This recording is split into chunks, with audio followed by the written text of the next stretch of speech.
बंगाल में भी आर्टिकल 370 35 तो है नहीं, लेकिन उसके बाद भी बंगाल में क्या हो रहा है।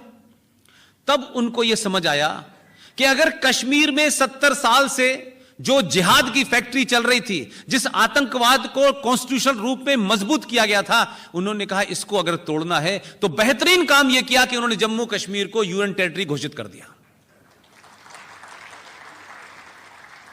और राजनीति का एक ह्यूमर मैं कह रहा हूं, राजनीति भी किस तरीके की होती है। एक शख्स दिल्ली में जीत के आया है,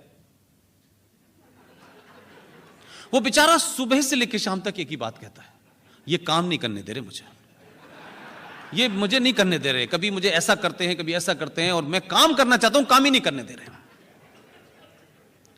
कभी कभी इंसान का गुस्सा जो है और कभी कभी इंसान की परेशानी जो है उसको बदला लेने पे मजबूर कर देती है।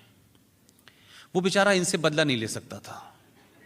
जब पार्लियामेंट के अंदर बिल आया 370 और 35 को खत्म करने के लिए, इस शख्स ने कहा जो मेरा हाल किया है वही तुम महबूबा का करो, और सरकार के साथ वोट दे दिया उसने। अब स्थिति यह है कि उसको कितनी सैडिस्ट प्लेजर है कि मेरे जैसा एक और कोई हो गया है। लिहाजा जम्मू कश्मीर में जब वहां केंद्र शासित प्रदेश होगा और वहां की लेजिस्लेशन होगी, यानी दिल्ली का रेप्लिका होगा, तो दिल्ली में जैसे सारी जमीन और सारी पुलिस गृह मंत्रालय के अंडर में आती है, इसी तरह जम्मू कश्मीर की चप्पे चप्पे की जमीन पहली बार भारत सरकार की होगी।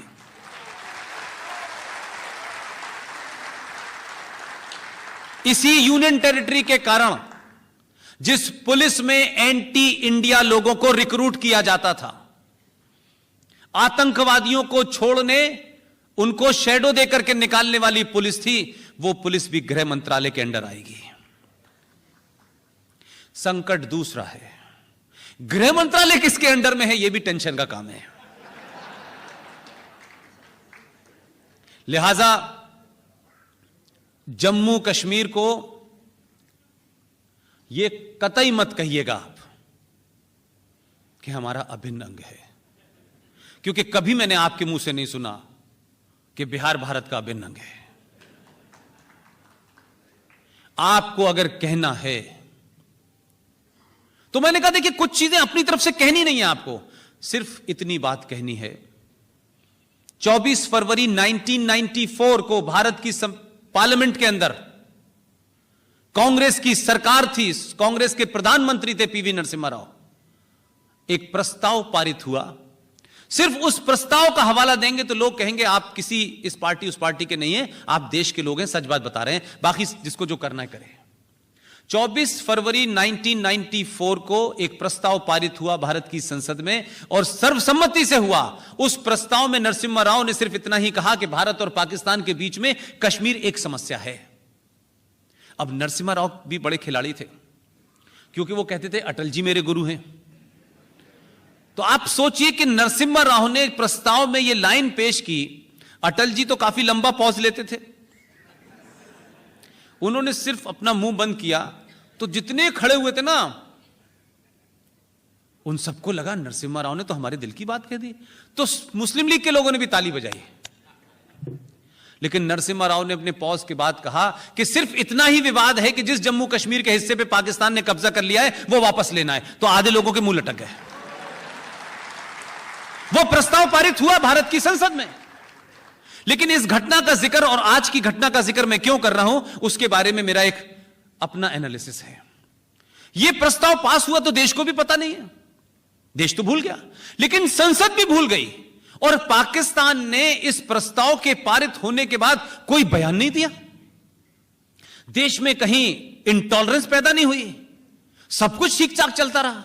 लेकिन सिर्फ इतना ही तो हुआ कि उसने जो प्रस्ताव पारित किया, तो पारित करने की जो सरकार थी उनके लोगों को पता था कि यह प्रस्ताव पारित किया, इससे कोई फर्क नहीं पड़ने वाला, लोग हमारे सत्ता में बैठे हुए हैं, इसलिए पड़ोसी मुल्क में कोई चिंता नहीं थी। इन्होंने प्रस्ताव ही नहीं पारित किया, इन्होंने डायरेक्ट पारित कर दिया। तो जो आज की घटना है और 1994 की घटना है, सिर्फ घटना एक ही है, लेकिन फर्क इतना है कि तब उनके प्रॉक्सी सत्ता में थे। तब वो लोग सत्ता में थे जो पाकिस्तान अपने आदमी को भेजते हैं, मोदी हटाने के लिए आप हमारी मदद कीजिए। जो पाकिस्तान के यहां हिंदुस्तान के अंदर 500 से ज्यादा पाकिस्तान बन चुके हैं, जिनकी जड़ें बहुत गहरी हैं, उन लोगों को तब तकलीफ नहीं थी, उनको आज तकलीफ हो रही है, क्योंकि सत्ता में जो बैठा हुआ है वो जो कह रहा है वही कर रहा है। लिहाजा जब इस डिबेट को आगे बढ़ाया गया और उन्होंने कहा कि क्या हम पाकिस्तान ऑक्युपाइड कश्मीर को भी हम लेंगे क्योंकि वो भी हमारा हिस्सा है, तो खलबल इसलिए है कि यह प्रस्ताव अगर पारित करे ये भी कर सकता है। तो सत्ता का बदलाव होना सिर्फ किसी दल का हट जाना या नहीं होता। अब मैं उसमें मेरा इतना ही एडिशन है कि आपको कुछ नहीं करना है। भारत की संसद में अगर कोई प्रस्ताव पारित होता है तो वो सरकार से बड़ा होता है, वो संसद की प्रॉपर्टी होती है, वो किसी पार्टी की प्रॉपर्टी नहीं होती है। आपको सिर्फ इतना ही कहिए कि जो हमारे पूर्वज महान कांग्रेस के लीडर करके गए हैं, हमें सिर्फ उसको पूरा करना है, तो ना कुछ लोग रो पाएंगे ना हंस पाएंगे। तो ये जो बात आई है, उसी बहस में किसी ने इसका जिक्र किया कि ऐसा ऐसा हुआ है। तो 70 साल से जिस आतंक को आपके घर में हो रहा था, मरने वाला भी आपका था, मारने वाला भी आप ही का था, जमीन भी आप ही की थी, एक मूव से वो लड़ाई शिफ्ट हो गई है कहीं और। उस लड़ाई के शिफ्ट हो जाने से जो बौखलाहट है, उस बौखलाहट ने क्या किया है कि जिस इस्लाम के नाम पे आपने एक पूरा उम्मा खड़ी की थी कि हर मुसलमान का पहला फर्ज है कि वो अपने मुसलमान भाई के लिए चिंता करे, हर मुसलमान मुल्क का पहला अधिकार है कि वो अपने मुसलमान मुल्क के लिए साथ खड़ा हो, इस आदमी ने हालात पैदा कर दिए। ऐसे यहां ही नहीं किए, यहां वाले तो बेचारे बेरोजगार हो गए, वहां भी उसने ऐसे कर दिए हैं कि पड़ोसी मुल्क का इस्लामिक रिपब्लिक ऑफ पाकिस्तान का प्रधानमंत्री टेलीविजन पे बेचारा कह रहा है कि हमारी जो पूरी उम्मा थी, यानी मुस्लिम ब्रदरहुड था, इस तिजारती ने उनको ऐसा फंसाया है कि सब प्रॉफिट लॉस के चक्कर में इस्लाम को छोड़ के इसके साथ खड़े हो गए हैं और हमारी मदद नहीं कर रहे। ये चिंता उसमें सताई जा रही है बेचारे को। और तो और जो आदमी मुसलमानों का कातिल बताया जा रहा था, जो एंटी मुसलमान बताया जा रहा था, जिसको वीजा देने के लिए कुछ लोग मने करने गए थे कि इसको वीजा मत देना, वो आदमी पीछे पीछे उनका राष्ट्रपति पिज्जा लेके भाग रहा है। तो जब आप ताकत से किसी चीज को पब्लिक के सामने रखते हैं, दुनिया के सामने रखते हैं, और ताकत कभी भी ऐसा नहीं होता कि बंदूक में ही होती है, ताकत आपके शब्दों में भी होती है। ताकत आप किस बात को सोचते हैं, कैसे करते हैं।